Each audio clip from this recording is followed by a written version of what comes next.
October was a month full of ebbs and flows. I don't have much to offer you, as it was mainly spent ticking off things on my to-do lists and struggling with making decisions. Work has been extremely slow, which felt disheartening, but in the same breath, this slowness allowed me to finish 6 YouTube videos, which felt like a relief. I finished my last pottery class for the year, as I'll be quite busy over the next few months, which meant I couldn't participate in term 4. Although I'm not the pottery professional I thought I would be by now, I am so incredibly proud of myself for nurturing my inner child and creative side this year. Something that was on my mind a lot was the fear of never meeting someone that truly loves me the way I deserve. I find that I am someone who loves so deeply, and I often wonder if I will always be someone who loves more. After coming out of a relationship that felt similar to The Notebook, except with a more disappointing ending, I often question if I will ever find something so all-consuming. Despite this, I'm beginning to realise the importance of being single in your early 20s. Although I love being in love, I've never experienced so much freedom and possibility. The battle of should I go to uni or should I move overseas while I'm young really played on my mind, but how privileged am I that this is something I even have the luxury of considering. No matter what I choose, I know that this next adventure in my life is going to be incredible, and it's going to be for me. I hope that November is kind to me.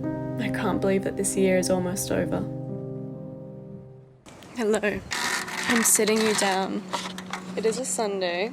Last night I went out with the girls and we had quite a late night. I'm still going strong with not drinking alcohol, which I'm really proud about. I think I want to mend my relationship with alcohol a bit, and I question myself a lot why I'm drinking and what the purpose is before I drink, and if my first response is, well, I don't really ever know if there is a justified reason to drink. When I say I'm drinking to have fun, I question myself and go, why do I feel like I need to have alcohol to have fun?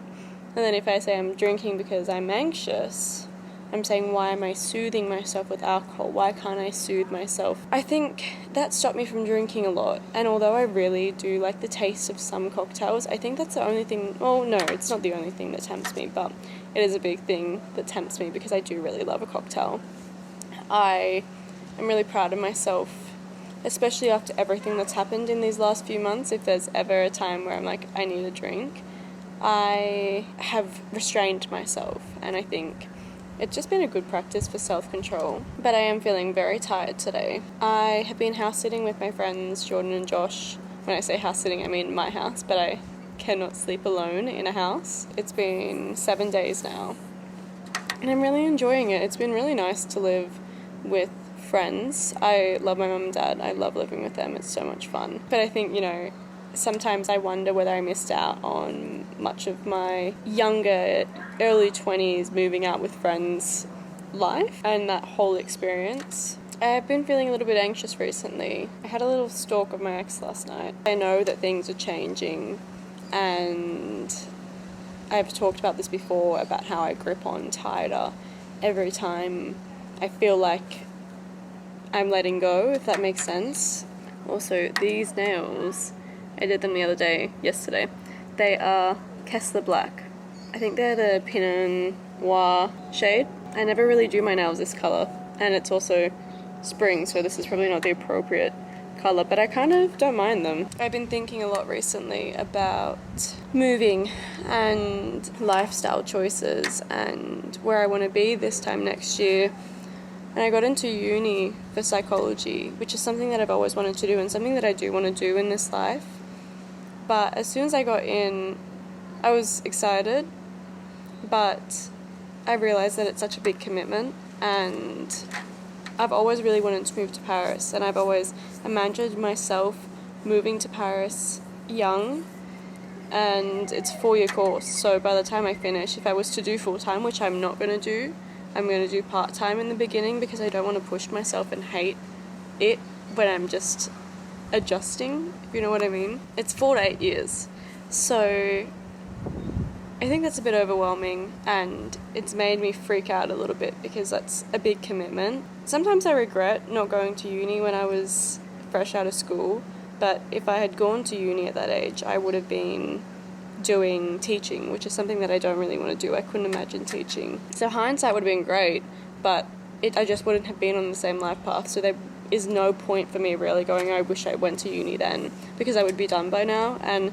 all my friends went to uni when they left school, and they're about to be finished, or they have finished. So sometimes I feel like I'm falling behind in life. The idea of moving is playing on my mind a lot, and a part of me wants to move next year.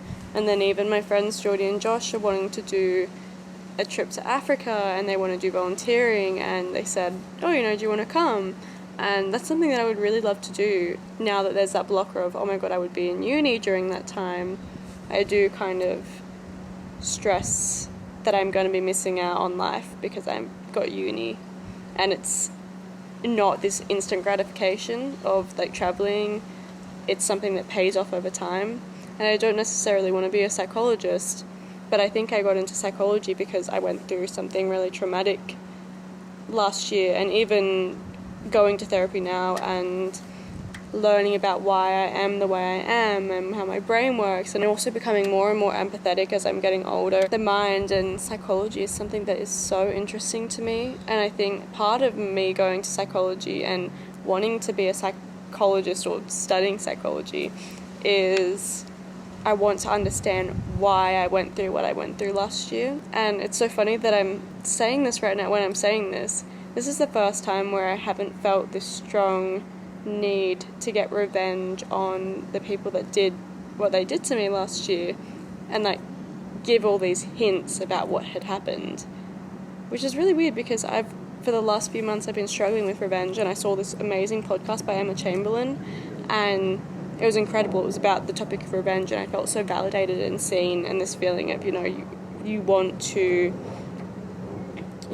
for tat, and you think that revenge and not dobbing, but sharing your story and sharing what happened is going to change things and maybe make the hurt less, but it doesn't. So speaking right now, this is the first time that I've never felt the desire to go, blah, blah, blah, this happened and this happened. And I think that's beautiful because it shows that there is a lot of growth there.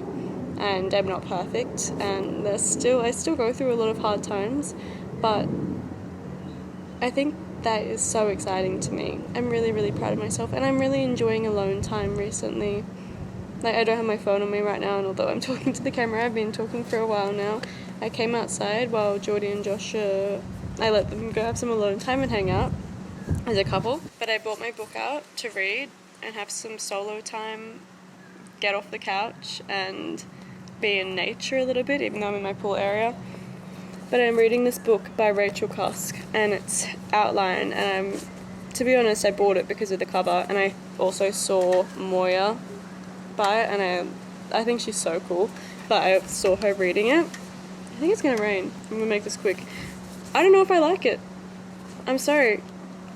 I don't know whether I'm not smart enough, or whether, I don't know. I've heard similar reviews though. I don't like her writing style, and I admire her because like writing is a talent, and putting something out there is so brave, and I just don't know whether it's for me.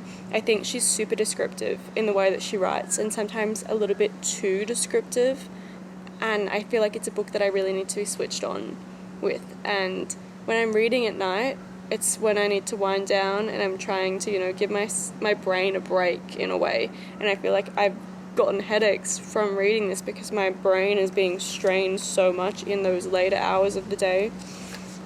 So I've been reading this for 2 weeks or even more. I'm only up to page 79, and I don't want to quit reading this book. I have 2 more of her books that are part of this series upstairs, and I don't know whether I'm going to read them yet. Maybe I need some time for my frontal lobe to develop, but it is just a really slow read. But I ordered some more books that I'm excited to pick up and try. But I'm still not reading romance books, and I'm really happy about it. But I hope you enjoyed that life update. I feel like it was a lot of word vomit, but I know that October was really slow for me, and I think it's just a lot of processing and letting myself be. But I'm feeling happier. I genuinely say that I mean that. I do still feel super anxious. I'm just super excited to see where I go, and there's just been so many different, not so opportunities, but inspiration for me to go, should I do this, should I do this? I just have all these endless opportunities, and I'm just so excited. But I'm gonna sit down and read my book. I love you guys, and I hope you guys are doing well, and if you're not, we are in this together and we're working through this.